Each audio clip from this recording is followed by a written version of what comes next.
Okay, so let's begin. Very good evening to one and all.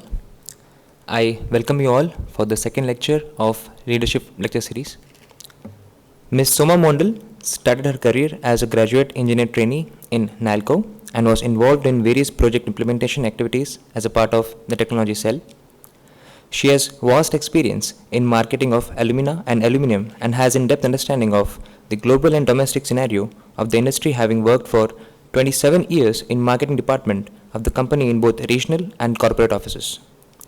She has been instrumental in devising marketing strategies of different products for NALCO in the domestic and overseas market, and also has been actively involved in the launch of various new products by the company.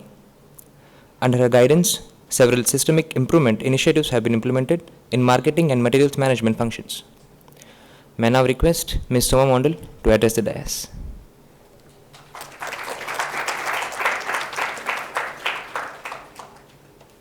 Everybody,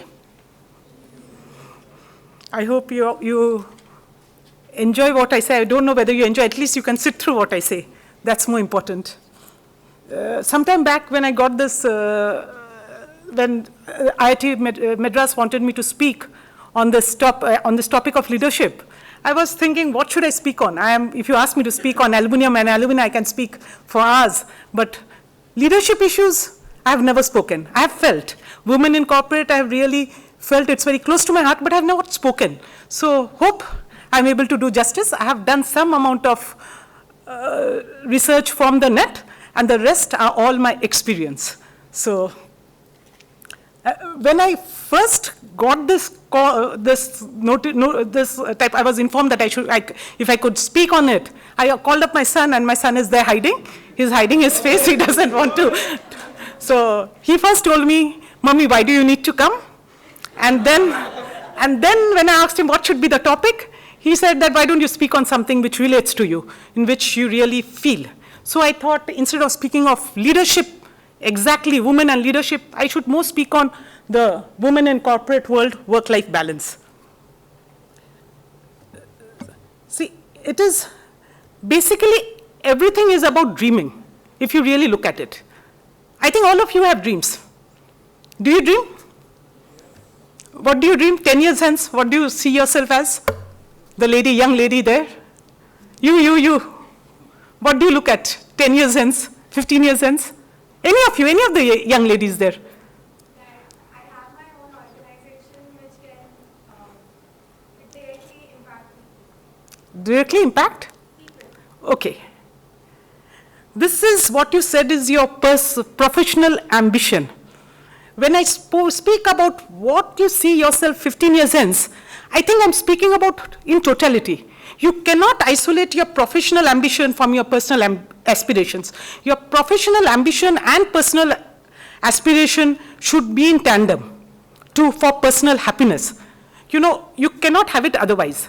So what I talk about today is mainly about that. How do you balance out both?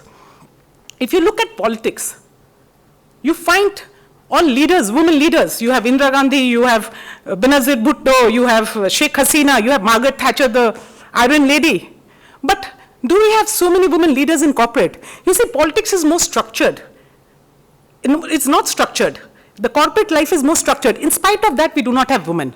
So basically what I've looked through is why we do not have women here. And what is that women need to do, or what is that the organization needs to do? It's basically that. I would like to also add here that I have some women friends who have given up their jobs, coming out from real good institutes, premier institutes, and later, now when the children are grown up, gone to hostels or doing that, they regret now when they look back. And at the same time, I have women professionals who have done really well in their jobs. Now when they look back, they regret that they have not given enough time to the family. So whatever you do should not regret. And I also have women friends who have done exceptionally well. They have no regrets, children doing well. So what they have done, they have balanced their life. So we have to remember that every day is a tightrope walk. What you need to do is prioritize every single moment, women mainly. Men also have to do it. I'm not saying men don't have to do it, but women have to do, because the priorities are different. Whether you like it or don't, whether you take it as an option or as a compulsion, your family responsibility primarily remains yours. And that's nothing wrong about it. You had the pleasure of becoming a mother. So why? You should take some more responsibilities. But you need to balance out. So the entire thing is on that. Hope you can sit through it. And then my apologies if you don't really like it. And I would really like the men crowd, the young men crowd, because at least when you go to in a few years hence, when you join the professional life, you can understand women better. You can really appreciate them as a whole. And I hope in the next 10 years, there will not be such lectures on women and leadership. It should be leadership as a whole. Women should be a part of it. Like it should not be considered that women cannot be leaders. As men can be, women can be. We don't talk about women being politicians. Women are there everywhere. So it should be like that. So this is on that. Let's proceed ahead. Now, what the question is, understanding women in corporates. So they are more visible. They are more visible in the IT sector, in finance. In manufacturing sector, they are still not really visible. Maybe because of the shop floor, maybe because of the shift duties, they are not really visible. Like I come from a manufacturing sector, I still see very little representation of women there. Most women prioritize family over work. As I said, it could be under compulsion, it could be an option, but the fact remains that our priorities are different. The social fabric encourages women to give more importance to family. Their needs are different. And here, the most important part is that the biological clock and your career clock is completely in conflict. You have your child. When you're having your child, you are growing in your career. You're just joined. You want your career to grow. When you have in the mid-career path, that's the time when you have your teenage children, they want your time. So what happens, the need needs to be appreciated by the corporate. Then what they're looking at, they're not looking at any favor. They are looking for a gender-neutral company. I don't think any of you women here would want anybody to be given any special dispensation for being a woman. But what you're looking at as neutral companies, but an enabling environment where you get the scope to do your best. And if they are not getting what, they easily give up. And this is what the statistic shows. You know what happens in the woman's mind, they are either in one of the mode, like either it's the home or the career. So to giving up the career doesn't take much time for the woman concerned. So the young woman here, this is basically for you all. Now looking at the management roles. Top management, rare species. 10% of Fortune 500 companies. When I talk about top senior management, it's the VPs, senior VPs, CEOs, the chairmans. Women need to balance their role between home and office. Everybody knows. What is most disturbing is they start dropping out in their careers from the mid-management levels. That is when the family starts, and they're not able to cope up.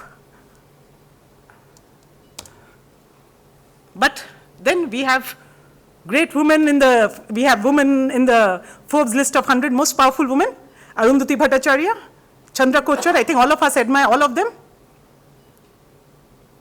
And Arundhati Bhattacharya, Chandra Kochar, Indra Nui, married, with children. Kiran Majumdar-Shaw, also married. But I suppose she's not become a mother. She doesn't have any children. But it's not that you cannot do, you can balance. That's what I'm trying to tell the crowd here. Now, where does corporate India presently stand? Companies Act 2013 has made it mandatory that every listed company should have one woman director.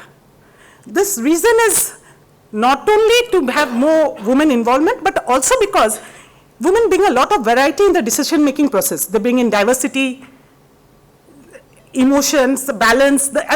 Basically, the boardroom decisions are balanced. And now what has happened? We have suddenly realized there's not enough women to promote. You know, what is basically happening is we have not groomed women, other than the financial sector and maybe basically the banking sector and a part of the IT sector, other sectors don't have enough women. And this is a cause of worry. Women vanish from the middle levels, and hence there is no corpus there. So if you require to promote somebody to a director, you require to have some women to promote. And what's happening here is the SEBI guidelines or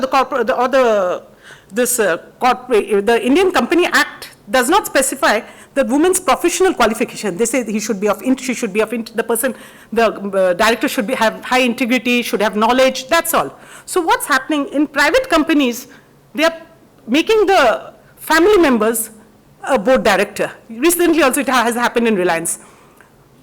I don't think this was the reason, the basic essence of the rule. The essence was different. You should have a professional, knowledgeable woman director in the board. Focus, so because we are not having enough women in the mid-corner space, the focus now should be on retaining women in that level. So if women are able to cross that level, they will continue. So the focus of companies should be there. And most important, senior positions needs to be filled in based on merit. Let it not be the quota system, because it will not help the boards. So let there be quota. It's a movement in the right direction, fine. But then you should have enough qualified women to take up that post. This is just a gender diversity status in different countries. Here I would like to say in Norway, there's a rule which makes 40% board membership of women compulsory. And I think in European Union now the deliberation has started whether they should have any quota in the boards. The deliberation has started. In the next 3 months, I think that should get through.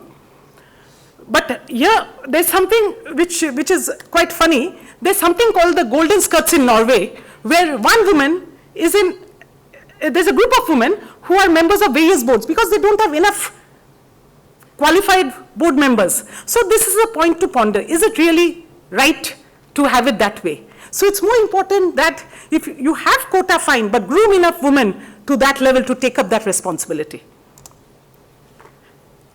Here is what CEO of Facebook says. Sheryl Sandberg has put in this way. Why women are not making to the top? These are the statements women themselves make. They both want to desire to advance, but very few women want to go to the corner rooms. The reason they say is women do not have as much aspirations as men. They themselves say we do not have as much aspirations as men.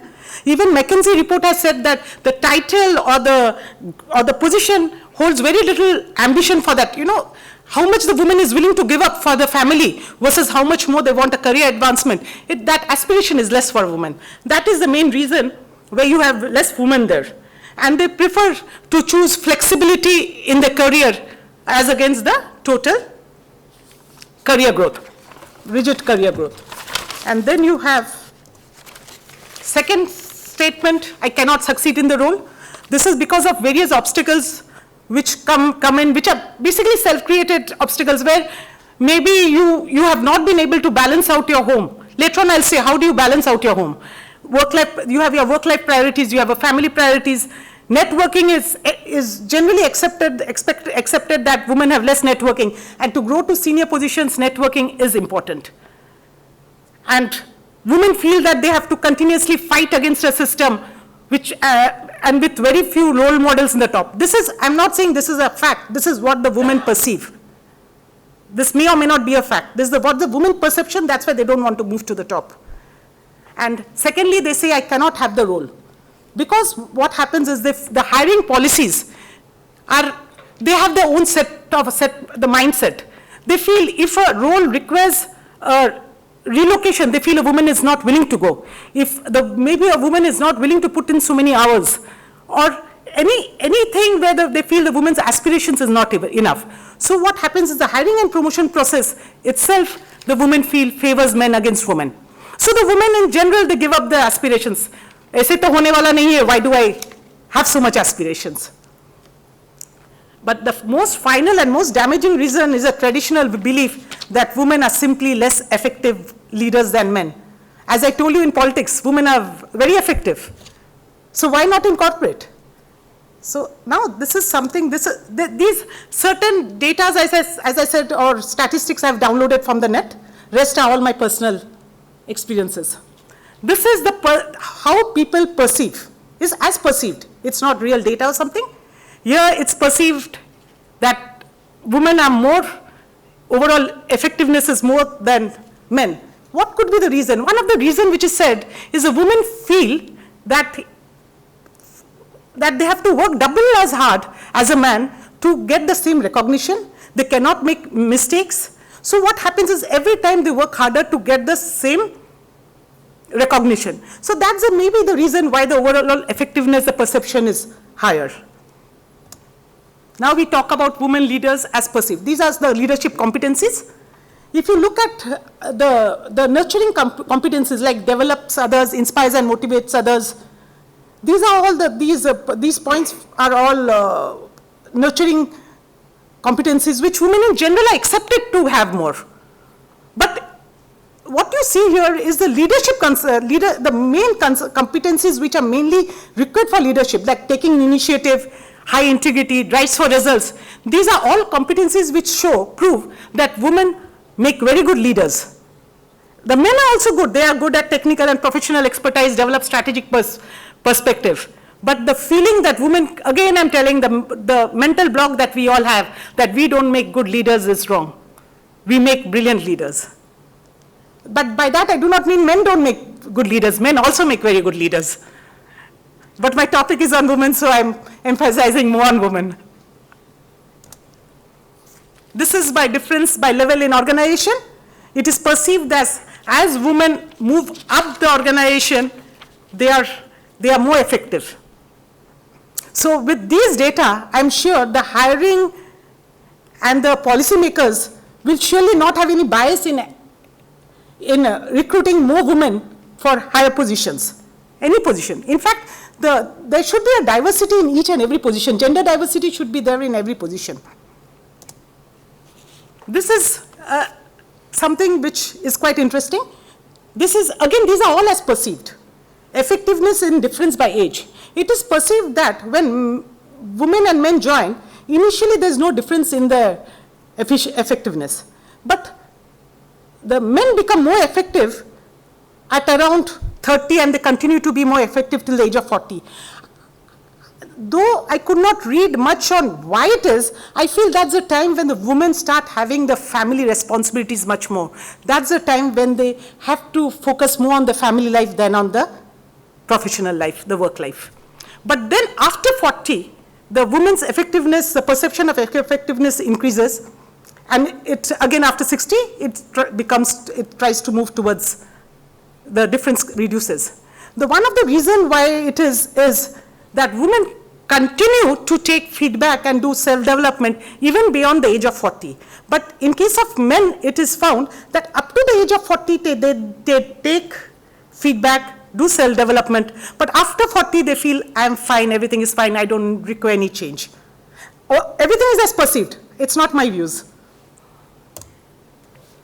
Now, how have companies managed women? Some companies, they are totally gender neutral.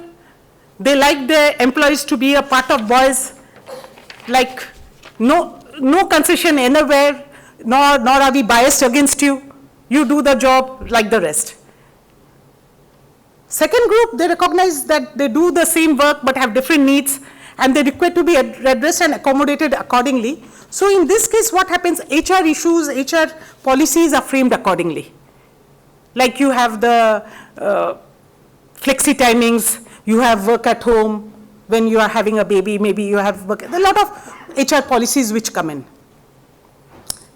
But the third group, they not only accommodate women employees, but they recognize that they bring with them a different approach, which helps the organization. They may be, and hence, in many cases, they post them in such functions which brings gains to the organization. So all three are different ways in which corporates have been functioning so far.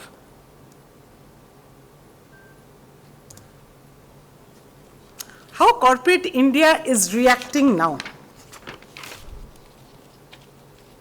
Women required at board levels. Nobody can do anything. SEBI has given a deadline of 1st October, and that all listed companies should have at least one woman director. As on date, out of 1,400 plus some listed companies, only 350 have a woman director. And more so, most of them, private sector, you'll have filled with either the wives or the mothers or the daughters. So professional companies don't want it. They want women who can take up responsibility in the board level decisions. It's a very important function. So what happens is the training and grooming process has started. You have the Chartered Accountant, Institute of Chartered Accountant is working in a group of women, grooming them, because in boardrooms you require a chartered accountant. After the Satyam fiasco, you require chartered accountants in boardrooms also. So they are grooming a group of women to take over this responsibility. Then supporting policies that help women during childbearing years, safety in workplace, back to work programs for mothers, flexi timings, lot of HR policies which help women to continue their jobs at the time when the family requests them. And it's nothing wrong in giving importance to your family at that time when your family requests you. Most important is corporates have now begun. It is not only the boardroom quota which is making you do. Corporates have begun to realize that gender diversity increases efficiency of the company. That is more important.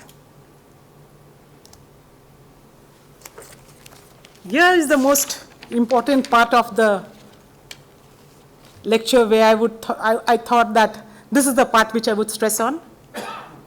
You cannot be a star both at work and home.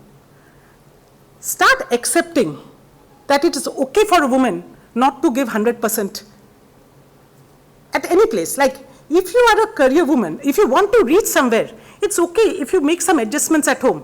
It's not necessary that you will have to do everything at home to keep everybody happy. Somewhere you need to compromise. Again, I'm saying, you have to decide your priorities. Priorities cannot be decided by anybody else. But you decide what is important, what is not. What you should do or what you require somebody else to do it for you. You can always do it. In fact, when I wanted to speak on this, my children told me, why don't you, mommy, speak about yourself? 2 minutes I'll speak on myself. Got married at the age of 21, 22. 21 I joined my company, NALCO, as a GET. 22 I got married. 25 I had my children, I'm embarrassed. 25 I had my first issue. He is now a doctor in US. He is doing his internal residency in internal medicine in US. And 30 I had my twins. One is in IIT and one is in NLS Bangalore. What I did differently is that I ensured I had support. I had a good, as you say, maid, full-time, staying with you. Give them a home, they will stay with you. It's not about money. Give them respect, give them a home. They will stay with you. More important, I had my parents, I had my mother-in-law staying with me. There were 3 parents, grandparents, and 3 children. I didn't have to do anything. I only spent time on playing with them, getting wet in the rain, going to Juhu Beach. That's all I did.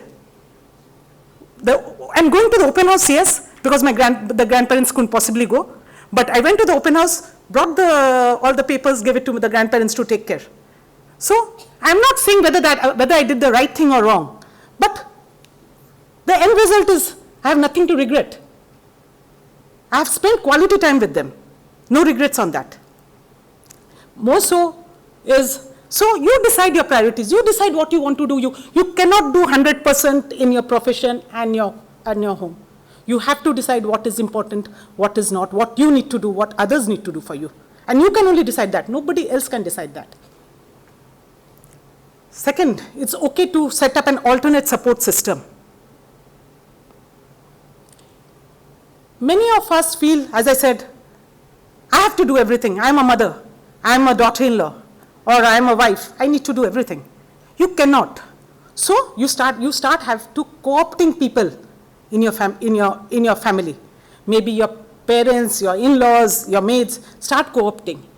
And then if you have your grandparents, the grandparents with the children, that's the best thing, because they shower them with enough love and affection, they shower them with time, they shower them with everything.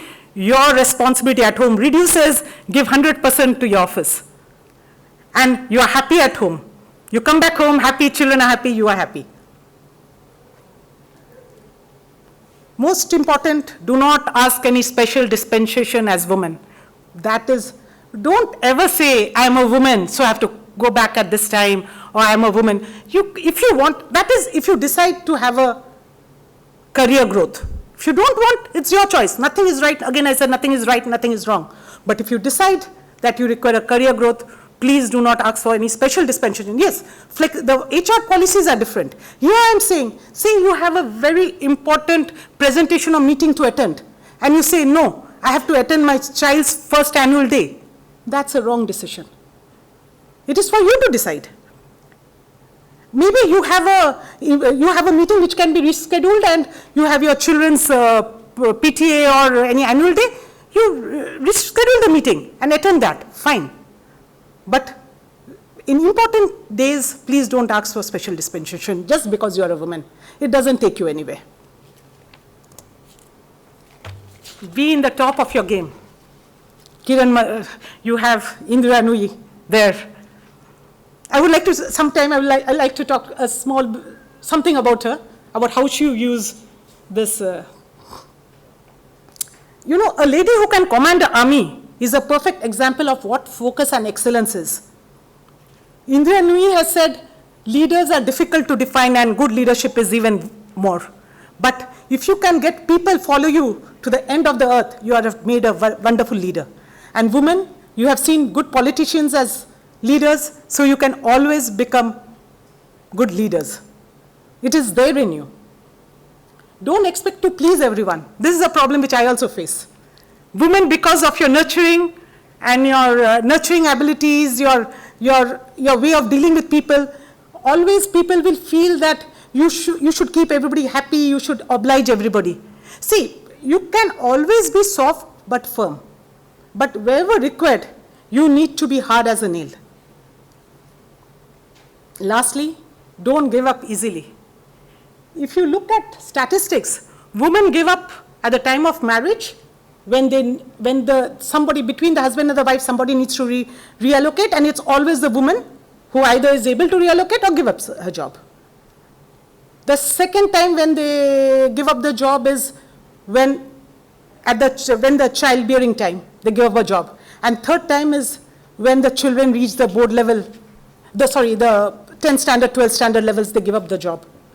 But don't give up easily. Think of it, that where at the time when you're thinking of giving up your job, think where would you be 5 years hence if you didn't? Your problems would be slightly lesser because that phase would have been over. Yes, you had that tightrope walk those 5 years, but at least that is over. You would have been 5 years more richer in experience, and maybe you would have had a better position. And if you really look at it, the women who are at the top, all of them have gone through this phase. It is not that you alone are going through this phase. So please don't give up easily. How do women maintain work? And here it's not only for women, it's all many of it is also for men. Choose the correct line of work. If the work that you do is what you love, making the balance is far easier job. But it's not, if you do a job which you love and you come back home satisfied but tired, the negativity will become positivity. But it's not always that you get a job which you love. So start loving the job you're doing. Don't always expect that you'll get the job, I want this job so I'll get. So start, this is even for men. Only then, see, unless your personal and professional life is in harmony, you will never be happy. We all have to accept that. Draw a line between professional and personal life, mainly for women. See, when you're at office, work hard, work like mad, totally dedicated, put your heart and soul.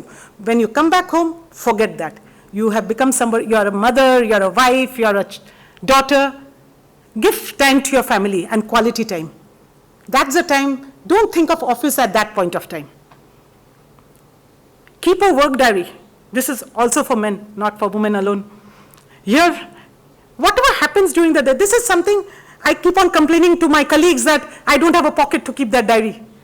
My men colleagues who are very systematic, they generally have that small, it's not a diary, a small pad where they write down small things, put it in the pocket, take it out. I can't do it because I don't have a bag nor a pocket there. So keep a work diary. Write down whatever went right, whatever went wrong, whatever you have to do, whatever you didn't do, and look at it in the later days. You will be able to improve yourself. Leave the rat race. Be passionate, not greedy. Very important. You know, you give your heart and soul to your job, but don't do it because you're in the rat race. Do it because you love it, because you're passionate about it. Because if you're doing it because of your greed for your promotion or for your extra, your bonus, then the only thing which will happen will make you unhappy. It cannot make you happy. So it's also for the men. Have a proper mindset. You know, what is this about? This is about setting your priorities. Go for holidays. If you plan out your holidays, no company will say, no, you don't take holiday. Every company gives you planned holidays. You have to plan it well in advance. Give time for your family when you have that time. Go for a football match with your children. Go for a movie. You know, you have to have that mindset that here I require to enjoy with my children. If it costs me money, fine. I'm not earning to save money only. Go for holidays, but plan out all that. Plan out in such a way that your office work does not suffer. Look beyond personal achievements. This is very important because we all look for professional achievements. Can we have some personal achievements? Like many of the young ladies out here, I think many of you all must have thought one point of time that you would learn some dance or some singing or maybe some creative arts. You must have thought. You didn't get time because you have been following your dreams 9th, 10th, 11th, 12th to get into this IIT. Once you get it, after that again you don't have time for your personal achievements. Try to make some time. Maybe later on when you have children, you're taking a child to a dance class, you also join a dance class if you're passionate about dancing. Join some singing class if you're passionate about that. So look beyond professional achievement. Then personal experiences. Many personal experiences make you sad, make you feel bad, but next time when the thing occurs, you know how to handle the situation. So personal experiences, it becomes very important.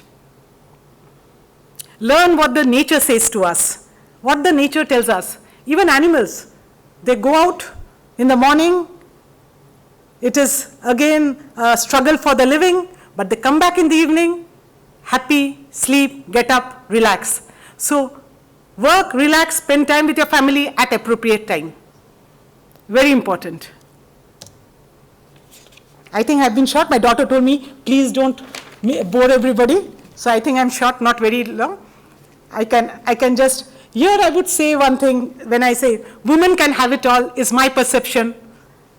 Chandra Kochar, the other day I was listening to one of her interview, her perception is also this. Indra Nui feels no, women can't have it all. She has guilt pangs that she hasn't given enough time to her family, she hasn't given enough time to her children crib, that she feels at children crib that she's not the perfect mother. In fact, in her case, I remember she has written somewhere that when she came back and told her mother that she has been appointed as a board of director and CEO of PepsiCo, her mother says that you keep that crown in the garage and you come.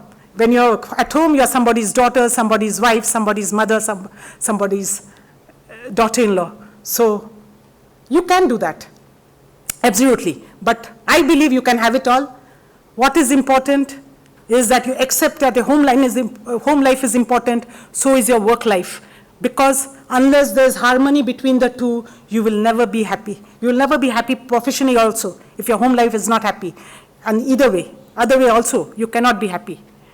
Personal aspirations and professional ambitions should be aligned. When I asked the young lady here, she spoke only about her professional ambition. What is your personal ambition? And that has to be aligned. And set your goals, what you want 15 years hence, what you want 30 years hence. And most of the women who have risen to the top has focused on minute-to-minute prioritizing. Our life is, career woman's life is all about tightrope walking, what I told, balancing. So unless you focus on minute-to-minute prioritizing, you will never be able to achieve what you want to. Ultimately, it's happiness. Because you have your goals, you have your aspirations, you have your ambitions. If you don't reach there, you will be unhappy. So every day, every minute, you have to do minute-by-minute prioritizing, and this is done by all women concerned.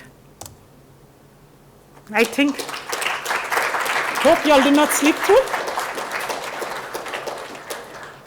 Any questions? I'm open for any. Has there ever been a situation where you felt that, okay, now I just want to give up and... Has there ever been a situation where you personally felt that, okay, I can't manage, I really want to give up, and if at all, how did you manage yourself in that situation? And how much a big role, like, yeah, women can have it all or can't have it all, but don't you think a lot of it depends on your family? Like, just because maybe your husband or your extended family was very supportive, so it Yes. could have been good, but in some cases, if that's not the case, then it becomes Yes. a problem. Here I would say my late husband had been very supportive. My children, the best thing about it is the presence of grandparents. My parents, my mother-in-law has been with me throughout. 3 children taken care by three of them. So even the education, like they had done well in school, they had done well in college, I didn't have to look into it. Maybe that is not what every woman can expect. But you know what? I always feel that if you give a conducive or environment for your grandparents, for your parents or in-laws to stay with you, they will stay. They like to spend time with your children. Only thing is that most of us don't make it a home for them. You know, they want freedom. They want it. It's not only the materialistic responsibilities which you take over. You have to take over the emotional responsibilities also. They are old. So if you want that your extended family stays with you, you have to give a home to them. And I think, oh, there maybe I've succeeded. So I answered to your question. So I really didn't have to do much where compromising with my career went through. Any questions? No.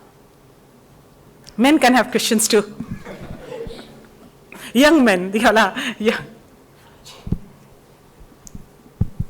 Yeah, ma'am. It was really a very inspiring speech by you. And as I said, I really do a lot of research on women, that to re-entry women, those who have taken career breaks and again re-entered, yes. Okay?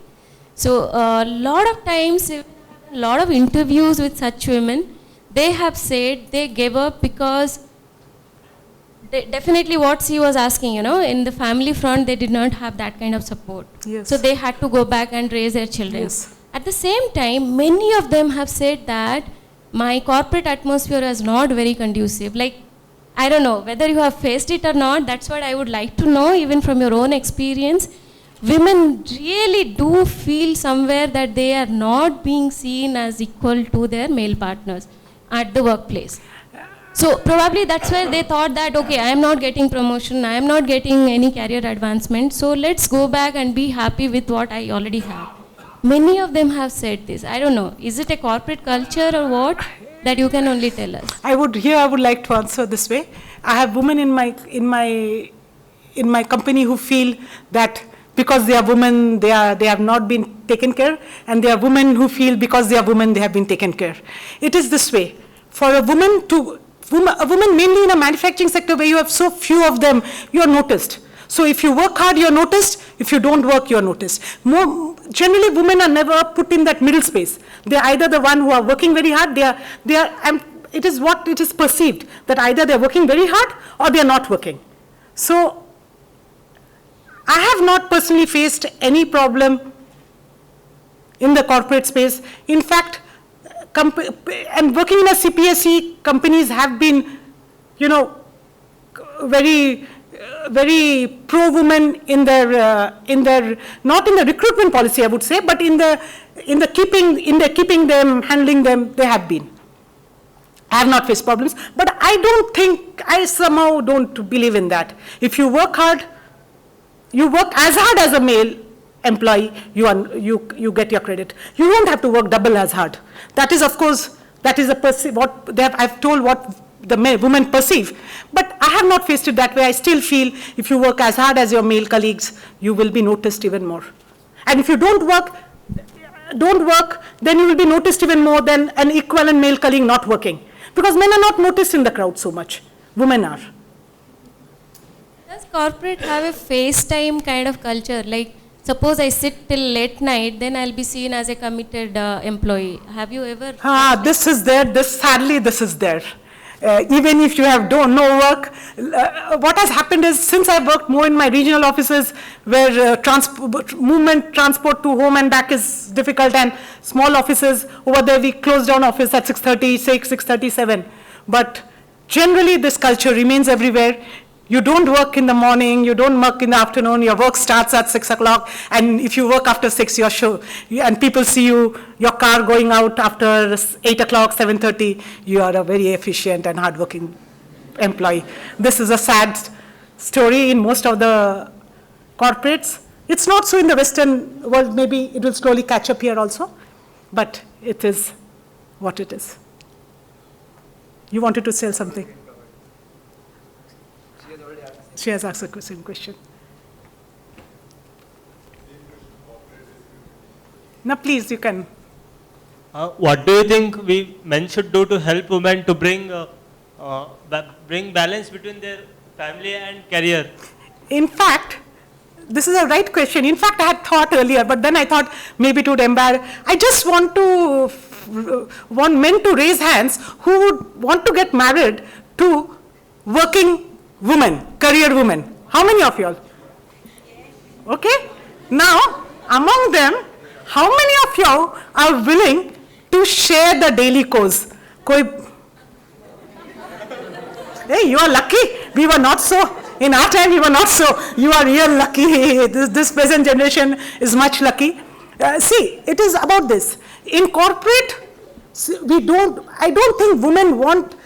They don't want any, they want gender neutral organizations. They don't want bias either way.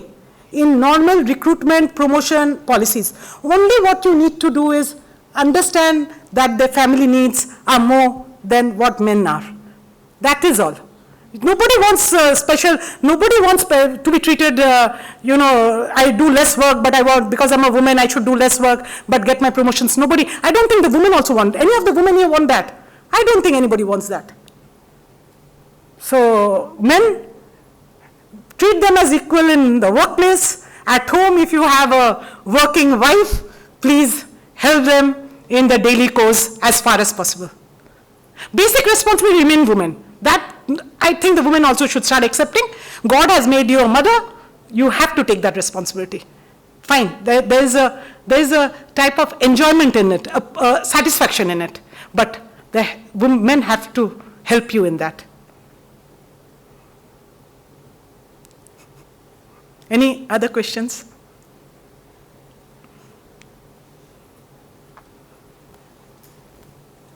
Thank you, everybody. You're sat through it. I'm happy. Thank you, ma'am, for such an inspiring lecture. May I now ask Abik to please come here and present her with a memento. Yeah, and your sister also, yeah. Abhilasha. Both of you, Abhilasha. Thank you.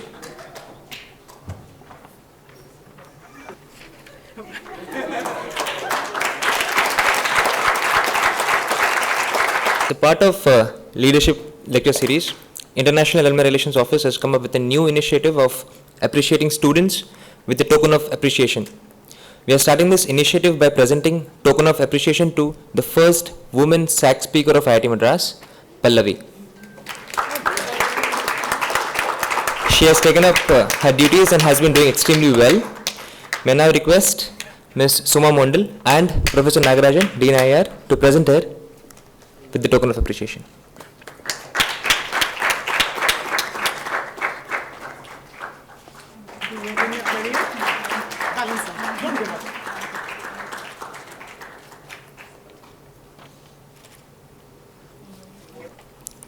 Thank you, sir. Thank you, ma'am. Thank you, Pallavi. And thank you all for coming. Have a pleasant evening and a great weekend ahead. Thank you so much.